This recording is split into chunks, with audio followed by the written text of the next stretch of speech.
주역, 3천년의 베일을 벗다. 상황 판단 및 변화 예측 방법.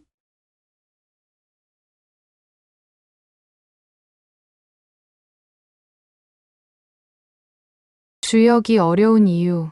지난 수천 년간 동서양의 수많은 학자들이 주역을 연구하고 삶의 지침서로 여겨왔으나 주역의 근본인 음양과 팔상에 대한 이해 부족으로 똑같은 64괴의 괴사와 384요의 효사를 접하더라도 자신의 경험과 추측으로 제각각의 주역 해설서를 만들고 가르치고 학습하게 되었다. 그러다 보니 주역을 연구하고 가르치는 학자들이 주역을 통하여 사람들을 바른 길로 안내하기가 어려웠고, 또 사람들에게 주역은 항상 헷갈리고 어렵기만 한 것이 지난 수천 년간 인류의 현실이었다.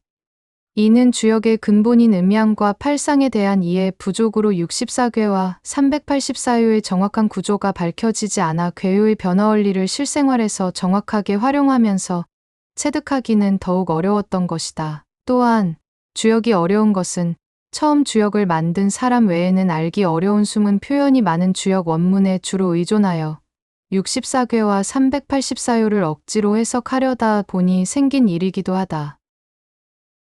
주역의 새로운 패러다임. 주역은 모든 활동의 근원인 음과 양을 시간 순서에 따라 단계별로 조합하여 세상에서 일어나는 대분류 상황들과 세부 상황들을 64괴와 384요라는 기호로 나타낸 다음 각 괴를 괴의 번호 순서대로 배치하고 각 괴와 효의 해석 문구를 붙여 상황을 판단하고 그 상황이 어떻게 변화할지 예측할 수 있게 하는 위대한 발명이다.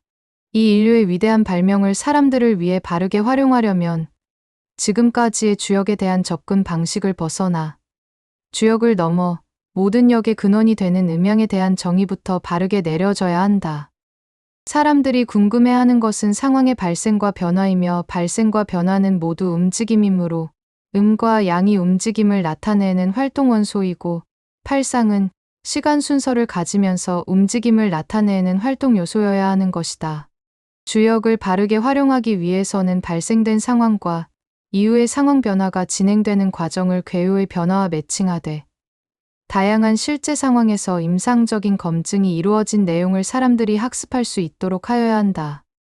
다음 장에서 주역 64괴 384요의 근본인 음양과 팔상에 대해 보다 자세히 알아보기로 하며 여기서 역을 체득하여 바르게 활용하면 어떤 변화가 생기는지 살펴본다. 역을 제대로 활용할 능력이 되면 우선 다음과 같이 개인적인 삶의 변화가 생긴다. 첫째, 건강하고 여유 있는 삶을 살 수 있게 된다. 둘째, 항상 깨어 있기에 지루하지 않고 삶의 활기가 넘친다. 셋째, 고귀하고 성공적인 인간관계가 가능해진다. 넷째, 효율적인 사람과 자원의 활용이 가능하다.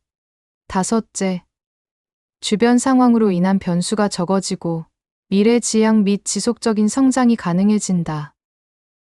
또한 사람들이 역을 제대로 체득하게 되면 자신과 세상에 대한 인식이 달라지고 다양한 상황에서 자신과 자신 주변을 위한 장단기적이고 현실적인 문제 해결 능력을 갖추게 되니 사회 발전에도 큰 도움을 주게 된다.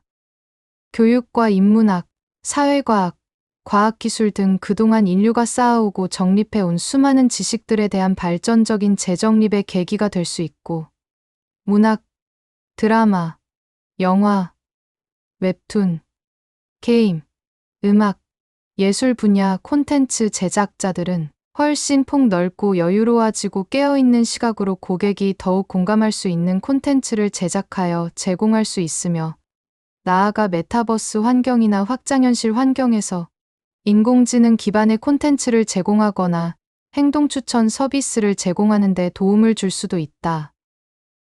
역의 정의. 역은 변화를 의미한다. 변화가 생기게 하는 것은 움직임과 시간이니 주역을 포함한 모든 역의 근원인 음과 양은 세상사의 발생과 변화를 있게 하는 근원적인 활동 원소가 되어야 하고 음양을 조합한 상과 괴는 음과 양을 시간 순서로 조합한 것이어야 한다. 역은 역의 발명자가 세상에서 일어나는 상황을 풀어내고 싶은 방식이 있을 때 먼저 그런 상황이 생성되도록 음양을 시간 순서로 단계별로 조합한 다음 음양의 단계별 조합으로 생성된 결과를 다시 입체적인 변화로 해석함으로써 상황 판단과 변화 예측이 가능해진다. 이 책은 그 방법을 구체적으로 다루기 위한 것이며 괴와 효의 수가 64괴와 384요로서 그 수가 사람들이 학습하기에 너무 단순하지도 그렇다고 너무 복잡하지도 않은 주역을 위주로 다루기로 한다. 역은 음양을 시간 순서로 조합한 것을 상측과 하측에 각각 한 개씩 대응 배열하여 괴와 효를 생성하고 괴와 효를 세부 상황의 진행에 따라 입체적인 변화로 해석하여 상황을 판단하고 변화를 예측할 수 있게 하는 이진법 형식의 변화 원리이다.